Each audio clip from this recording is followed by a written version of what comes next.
So if you've been online at all lately, you know you've seen the ads for Temu. I mean, they're everywhere, right? The prices are just impossibly low. The deals seem endless. But, behind all those eye-popping bargains, a very different story is starting to unfold. One that suggests there might be a much, much higher price to pay for those cheap goods. Look, that promise of a $5 gadget, it's tempting, isn't it? But now, a major lawsuit is forcing us to ask a really serious question. What are we really giving up every single time we click buy? And that question, it's not just hypothetical anymore. It's at the very heart of a full-blown legal battle.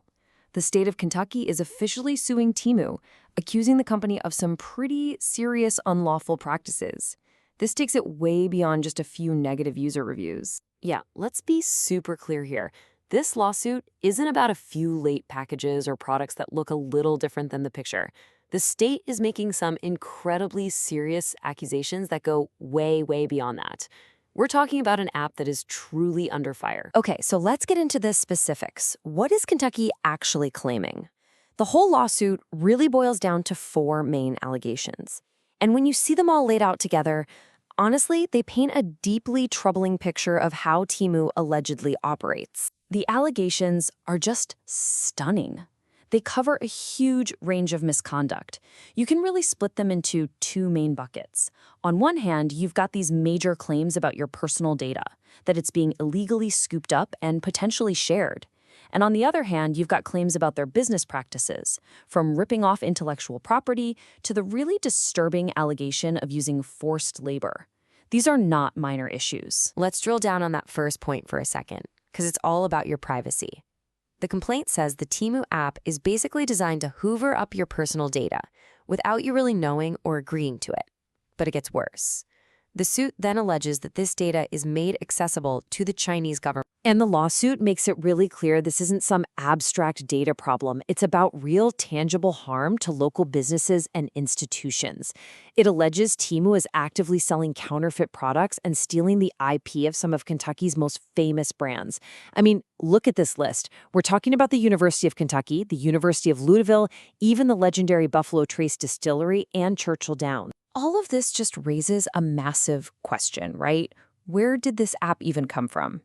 Well, to understand the risks here, you have to look at the company behind Temu and its history. And that leads to a really troubling connection, because this is not the first time one of their apps has set off major alarm bells. And this right here is the connection the lawsuit is highlighting.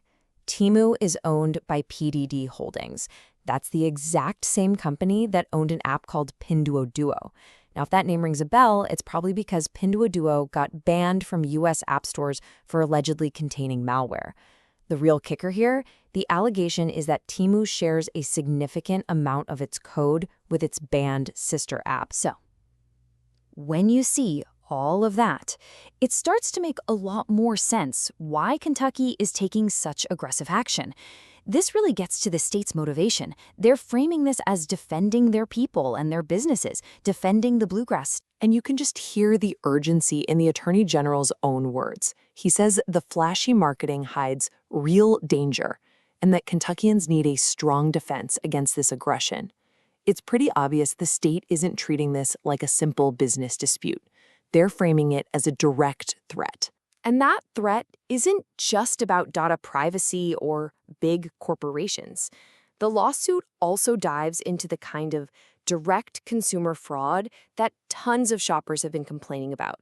This is where the app's big promises allegedly just fall apart for the average person. The suit basically outlines this fraud cycle that might sound frustratingly familiar. You know how it goes.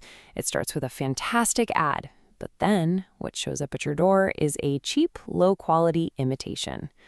So you go to check the reviews, but the suit claims they're fake.